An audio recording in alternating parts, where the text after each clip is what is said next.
We are back with another cast of a mega random on this ranked weekend, Memorial Day weekend, featuring here in the 7 o'clock position playing as the Red Bulgarians, qwerty. I guess they really like that keyboard layout style a lot, against LuigCroissant playing as the Franks, which actually is a little bit strange because I've actually never seen them play as the Franks before. It's not a civilization that I know that they would typically pick. Usually they play the Koreans, and they, speaking of Korean strategies, some of you may know that the Koreans do get extra villaging with their villagers, and LuigCroissant does like walking around the map at the beginning of any map to lame whatever it is they can lame, and it seems like it doesn't matter that they're not playing as the Koreans. They're going to just start laming whatever they can see. Speaking of C, it looks like Red maybe was not aware that they have a starting scout. Okay, I guess they did scout a little bit with their starting Bactrian Camel, 1.2 speed, which I think is a little bit faster than Scout, which you probably need because this is a massive map for two players to walk across. So I'm expecting a little bit of aggression, maybe some mobile aggression coming in from the Franks player, as they're typically known to be a cavalry civilization. They do have a lot of cavalry upgrades. LuigCroissant probably has a lot of vision on the map at this point since they scouted a lot with the villager, but are going to be pretty dang late to feudal age at this point. They only have... Well, no, they already have clicked up but their queue is behind one villager, so that's the problem. Really beginner noob mistake coming in there from LuigCroissant. Might pay dearly for that kind of a mistake. Red player now going pretty heavy on gold and getting their barracks up, which makes me think, and I'm actually not that familiar with the Bulgarians' tech tree, that they may be doing some kind of men-at-arms rush. But when they were in Dark Age, I did not see any men-at-arms in the queue. And at this point, they are in feudal age and are able to pump out men-at-arms. So maybe that's not what they're going for. Production upgrades come in first as this blue villagers continue to walk around the map and get attacked by 2 men. That is a classified as battery. LuigCroissant gonna get some walls up over here. I imagine that if villagers do want to go for the harass, they are going to go for mobile villagers, but only one spearman out in the field and one in the queue for Red, and it's going to stay inside the barracks for a little bit. Looks like Red is getting a little paranoid about these blue villagers walking around, so they're going to start getting a few outposts. They can see a little bit more about what blue is doing, as LuigCroissant does click up into feudal age and going to start off with a pretty typical 2-stable opening. I was going to say, looks like the lion and or the red villager got the best of this blue villager over here, and now the lion has taken a little taste out of this this red villager. I have no idea who's going to win this fight. Okay, looks like the red villager did win the fight. Interesting stuff going on. But 3 scouts in the queue now for LuigCroissant. They're going to start balancing the wood line. The wood in this map is like annoying, to say the least. I mean, you got to really go pretty far away from your TC to get a log of this wood that's out here. I think every player has kind of been forced to do that. Looks like blue's going to send their pike forward and just get a little vision about what's going on in the map, which is good. And red didn't take too much exploration on blue's base. They do have a little bit of a camel problem as the Bactrian Camel decides to not continue scouting. They're going to be away from keyboard. Nothing wrong with that. And the scouts are starting to mount on the right-hand side. And red, I imagine, anticipating that a Franks player would typically go for a scout rush, is going to get nice and ready with all of their spearmen. And here we go. Their men-at-arms ready to fight just in cases. And now the Red Scout is back on the move. And didn't quite reveal the stable, but I'm not really sure if you need to when you're playing against a Franks player. And the Spearman chase and fight is going on as the blue Spearman's going to continue walking around the map. And interesting arrangement over here for red. They built an outpost and then put palisades wall around the outpost and a house. So you got to keep the outpost really safe and maybe safe from the scouts. So it's going to be nice and tight. No problems there. As the blue scout's going to come over here, and looks like they're going to want to snipe this the weak spearman on the left-hand side, but there are more spearmen over here in chase, and it looks like blue's going to have to go away from that. Little blacksmith quick wall coming in here from red. They're going to get that down, and it looks like there's more action going on the outside as, okay, this red, oh god, oh Jesus. Looks like the red villager who got attacked by this line over here, who put down an outpost, was then attacked by a subsequent lion over here, and the spearman was supposed to protect that villager, but they're going to sink into the ground, which is a really unfortunate burial. But enough about lions. Forging upgrade now coming in. Get a little attack bonus for red, as blue's going to snipe another villager over here. Now the villager pop is going in blue's favor. We have 37 pop. And spearmen continuing to get pumped out of this barracks over here and continuing to give chase. Got a few idle villagers. And yeah, for this map, I think you really need some mobility units to deal some damage because it's just a really, really wide map.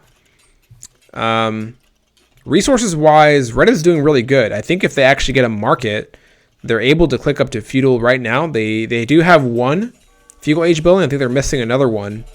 But maybe they're being thrown a little bit off tilt by this the scout army over here is going to walk around and look for some more kills. And I think that the wood problem is also kind of mounting a little bit for red over here as they have to take these villagers and put them back on the forward wood. And red, wasn't following this too much, but looks like they have a spearman out protecting this relic over here. And their Bactrian camel, which now has 1.55 speed in feudal age, that's fast, is gonna hang out in the corner, just relax and enjoy the view. Look at harassment here coming in from blue, but they're gonna escape from the spearmen, and one man at arms goes forward, and looks like the Croissant decided to transition a little bit into archers, which actually would be a really, really good counter for these spearmen over here. But blue gonna come over here and try to snipe a villager. Didn't work out. They back off. And now castle age coming in for red, so they should be up to castle well before the Croissant is into castle. If we look at the food resources right now for blue, we're talking about 74 food, which is not good. But the Croissant is continuing to make more investments in the military, as now they're bringing their archers forward and are going to snipe, I think, this weak villager over here, trying to get the house up, which is really unfortunate. I think we've all been there trying to get the house in order and been kicked in the teeth by a few scout cavalry, so I can sympathize. Blue has an outpost over here that is still giving a lot of vision to the front of red's base, and I'm not sure if red can actually see that much about what's going on with blue. They do a little bit. I don't think they have that much active vision, right? Army split now coming in for blue as they're going to come over and start harassing. And red has a lot of good things going on for them, but one of those things is not their wood situation. Because the wood situation right now is absolutely abysmal for red. They now have a lot of workers on red, but we're talking about at some point sub 100 wood with nobody on it. And looks like red tried to build some stone walls over here to protect themselves from the harass and the archers are starting to deal a lot of damage, as red is going to be up to castle, and blue can click up to castle if they wanted to, but I don't think they have a market yet to do that. And well, blue was thinking the same thing I was, and here comes the market, which should them allow to click up the castle pretty easily. I think that at this point we need some mobility units from red to deal some damage to this military over here. They do have a lot of food, a lot of gold, so maybe a stable wouldn't be so bad. Blue takes a little bit of a bad fight with these spearmen. Skirmishers now in the mix to defend against the archers, but the blue army is going to walk away, as now blue is able to click up into Castle Age, and the gold is absolutely popping off for both players. So do need to dump that gold and use it somehow. And yikes, the skirmishers over here get overextended, out of position. They're going to get sniped by the scout cavalry. That's not great, but you know, not the end of the world. Spearman upgrade now coming in for red over here to defend against these scouts. And I have to imagine that the first thing that you're thinking, if you are a player who is playing Franks and using a lot of mobility harassment, is to probably get knights out or get an upgrade straight into crossbowmen, since your opponent is already heavy infantry, right? And looks like the blue archers are going to come over here and try to deny this forward TC, which I like the positioning of the TC, but a lot of pressure coming in. Skirmisher is going to try to get in the mix and get into this fight, and blue is going to try to micro this down and send the rest of the villagers over here to finish the TC while they're getting harassed. And blue's going to back off. TC will go up. Castle Age just about 30 seconds away from blue. It seems like they're going to continue to invest in archers, because fletching now is coming in for the blue player. Continuing to just be annoying and just go around the outside, not letting anyone get inside the base, as the pikemen are able to defend. We have more upgrades now coming in for the archers. They have archer pierce armor and melee armor now coming in for blue. And there we go. We also have 2 knights in the queue for blue as well. And whoa, look at this. Crossbowmen coming up. All villagers are going to get off of wood, and they're going to try to plant a castle exactly where the skirmishers are standing. And this is going to be very bad or very good for blue. Let's just put it that way.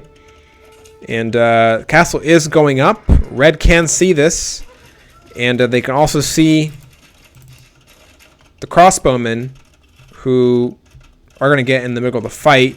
And red should not walk their pikemen into those crossbowmen. That is a bad idea. Looks like this castle should go up. Red gonna back off and maybe think about getting a castle of their own, as the knights are over here to defend the castle placement. Red may be playing a little bit on the back foot, as now LuigCroissant does have almost a 10 villager lead. Production upgrades now coming in for red, but this castle is going to start ranging the red villagers. Archers are going to attack from the high ground as the knights go around the outside, and Jesus Christ, LuigCroissant getting the laugh in. Really big disrespect coming in from a really small man. I would expect people to have a bit more decorum when they're playing this game, but I guess everybody didn't get education like I did. And at this point, I think that red has really just been totally corralled inside of their TC. I think there's not a lot else that they can do to come back from this economically. It's really rough. I think a defensive castle in the back is maybe the only thing that you might be thinking of doing. Resources on the outside of the map, even if you want to go there, are kind of sparse. There's really not that many. Villager pump has stopped from red, despite the fact they do have 800 food, 1,587 gold, which they can use to spend to buy a defensive castle if they wanted to. Archers are going to go forward and look for some attack, look for some kills on these villagers, as the knight pump is continuing to move, and axemen are now coming out of the castle for the Franks. Blue also attacking the market, and look at this defensive castle now coming in for blue, but the archers are going to try to attack as much as they can before this castle goes up, and archers still streaming out for blue. And it looks like blue, instead of attacking the villagers, has attacked the castle. That's a very not smart move. Castle goes up.